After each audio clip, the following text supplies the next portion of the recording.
É nóis, Aninha, bora lá. Vamos falar agora então sobre a seleção brasileira, porque tá dando o que falar ainda, né, Joel? A gente tinha uma expectativa sobre a possibilidade de os jogadores pularem fora da Copa América. Decidiram que vão jogar, mas a história não acabou por aí, né, Capriotti? Boa tarde. Tudo bem, Aninha? Boa tarde a você, ao Joel. Oi, Capri. Tudo bem? Vocês estão bem? Estamos bem, Muito Capri. bem, graças a Deus. Amém. Uma saudação a todos os nossos ouvintes e telespectadores aqui. Bom, é o seguinte, esse imbróglio todo tem origem numa questão política da CBF, não é? Interna da CBF, uma guerra de poder envolvendo o agora licenciado presidente da entidade, Rogério Caboclo.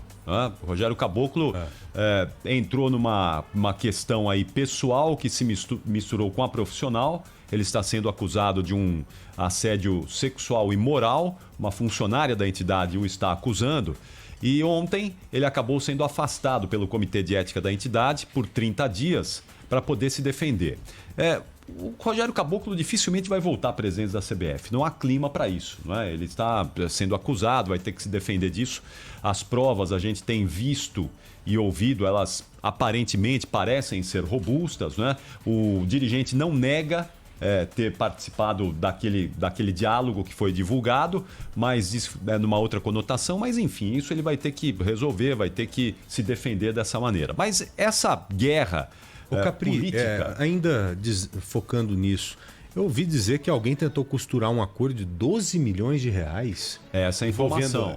Essa informação existe. Para a mulher que está Ele processando teria não levar o caso oferecido adiante, né? 12 milhões. Esse cara tem tanto dinheiro assim, eu não conheço, E sinceramente. tem tanta culpa no cartório, porque é uma grana alta, né? Pô, meu, que é isso? Eu fiquei As impressionado conversas com são essa constrangedoras, vamos Muito. combinar, né? Vamos combinar que Mas é ele bem é um cara rico? constrangedor É um aqui. cara que tem muita grana mesmo? Olha, recentemente, agora nessa guerra política da CBF, surgiu a informação de que ele adquiriu alguns bens e esses bens não são compatíveis com a declaração de renda dele. Então, aparentemente, ele vai ter que também se ver com o fisco, né? Talvez ele tenha que fazer um ajuste aí com o fisco. Mas a presença da CBF é uma coisa tão complicada, tão difícil, né? A gente vem historicamente aqui, a gente tem... Todos os ex-presidentes da CBF de 40 anos para cá estão com problema, estão enrolados. Acho que 4 foram presos, se não me engano. Então, Ricardo Teixeira tá banido do futebol. Marco Polo Del Nero tá banido do futebol. José Maria Marim foi preso, né? Tá preso. Então, todos Agora eles... é o Caboclo, depois do Marinho é o Caboclo? Ou teve outro? Teve um que fez o mandato tampão, que é o que voltou agora, que é o Coronel Nunes. Que deve fazer um mandato tampão de novo. Também, de novo, né? Até que tenha uma nova eleição na CBF. A eleição na CBF está marcada para o ano que vem.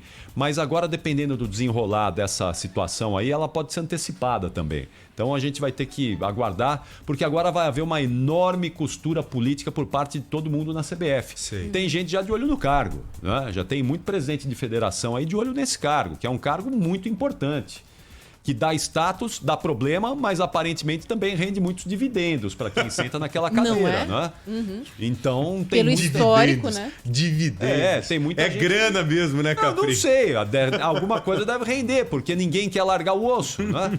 Por outro lado, a gente sabe que Marco Polo Del Nero, que foi banido do futebol e teve que deixar a presença da CBF, a gente sabe que ele nunca se afastou completamente do futebol, então segue também dando as suas cartas. No meio disso tudo, né, desse imbróglio todo, político, administrativo, moral, ético, a gente tem a seleção brasileira jogando uma eliminatória de Copa do Mundo. E amanhã, um jogo contra o Paraguai. O Brasil é líder das eliminatórias e isso tem pesado muito a favor do Tite. Essa questão técnica tem pesado muito. O Rogério Caboclo podia não ser um defensor do Tite, podia não gostar, mas o Tite tem muitos defensores dentro da CBF. Então, com a saída do Rogério Caboclo agora, a situação do Tite voltou a ficar confortável, voltou a ficar favorável. E então, amanhã, depois do jogo contra o Paraguai, o grupo de jogadores deve se posicionar dizendo que vai jogar a Copa América, que está junto com o Tite, que abraça o treinador e as coisas devem prosseguir normalmente. E convenhamos, seria uma burrice, pouca inteligência você mudar o comando da seleção brasileira agora. E um cara qual competente, argumento? sério como o Tite, Não, então, né? sobre qual argumento? O que está acontecendo com o time para mudar de treinador agora? O time lidera as eliminatórias. É o time líder, 15 pontos, 5 jogos, 5 vitórias. Se fosse lá atrás, depois da Copa do Mundo, você ainda tinha ali um outro argumento. Foi mal na Copa, vamos mudar. Mas agora o plano tá para a Copa do Catar, está no meio da execução. Agora seria uma burrice mexer no comando técnico da seleção brasileira.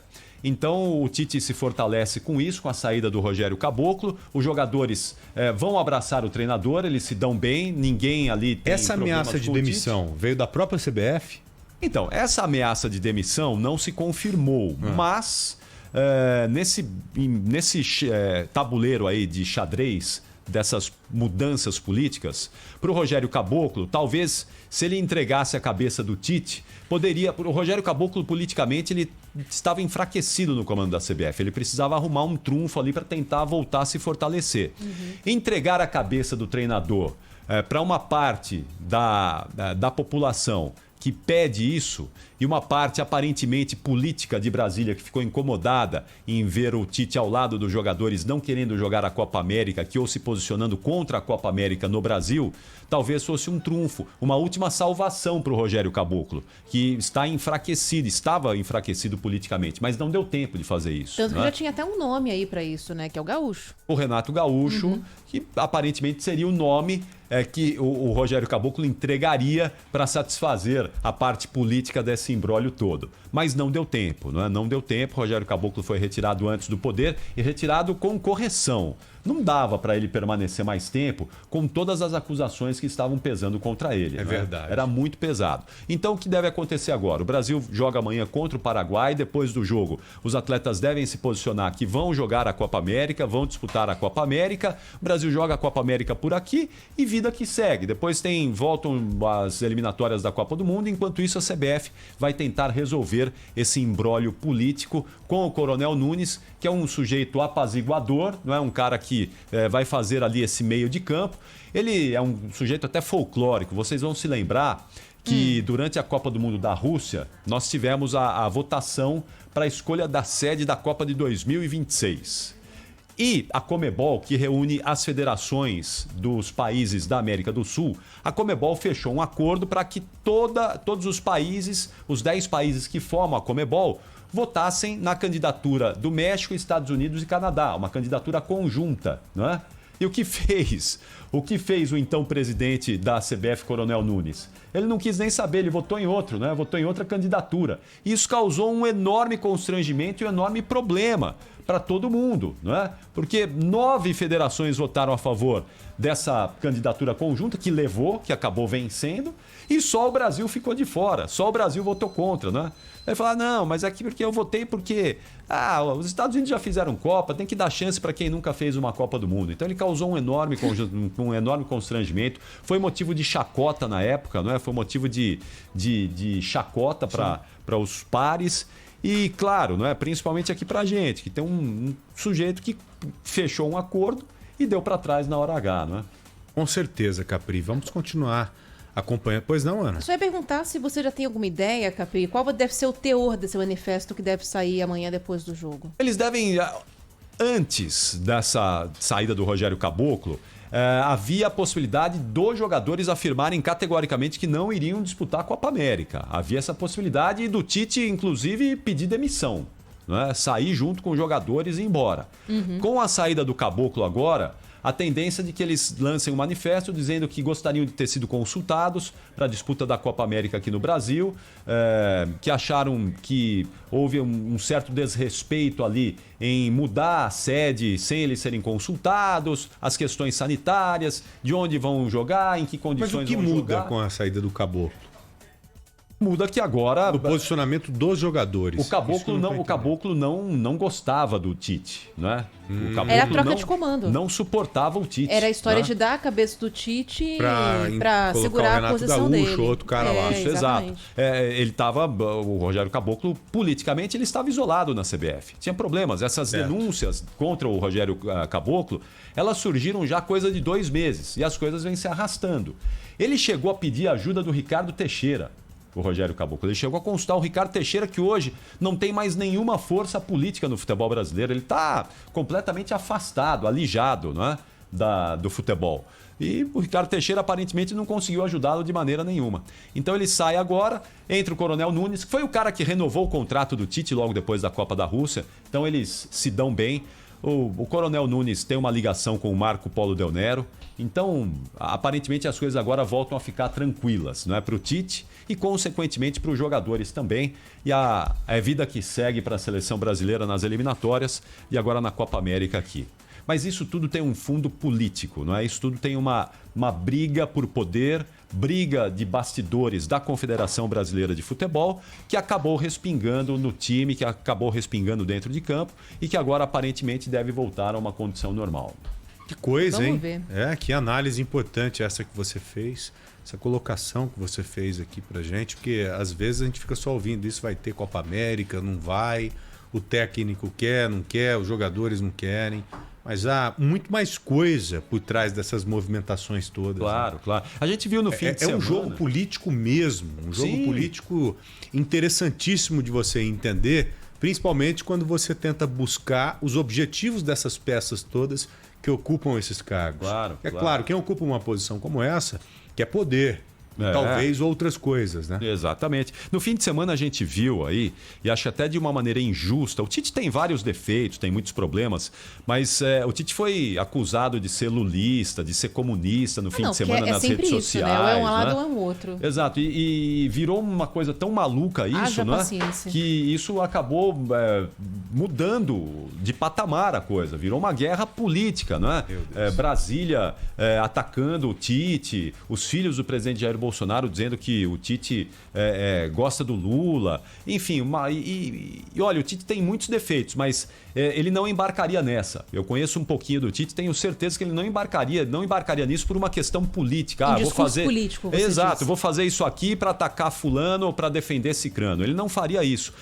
O que aconteceu no posicionamento do Tite é que ele se colocou ao lado dos jogadores. E os jogadores também não tem nenhuma questão política envolvida por trás disso, porque o jogador de futebol no Brasil não consegue ter infelizmente, não é? Infelizmente não consegue ter esse discernimento. Foi uma questão mesmo ali de incômodo por não terem sido ouvidos. E o Tite abraçou o grupo, como comandante do grupo, ele abraçou o grupo. Então não tem nenhuma questão política aí envolvendo o Tite, os jogadores. Há uma questão ali interna, de problema interno com a CBF e que o então presidente da CBF tentou politizar, levando isso para o presidente da República, para o presidente Jair Bolsonaro, mas agora aparentemente as coisas devem voltar à normalidade. Principalmente se o Brasil vencer amanhã, não é? Conquistar a 6ª vitória, isso dá uma acalmada ainda maior. Se o Brasil perder, vão dizer, tá vendo? Aí o Tite não pode ser técnico da seleção, mas A seleção é o líder. jogou sem vontade.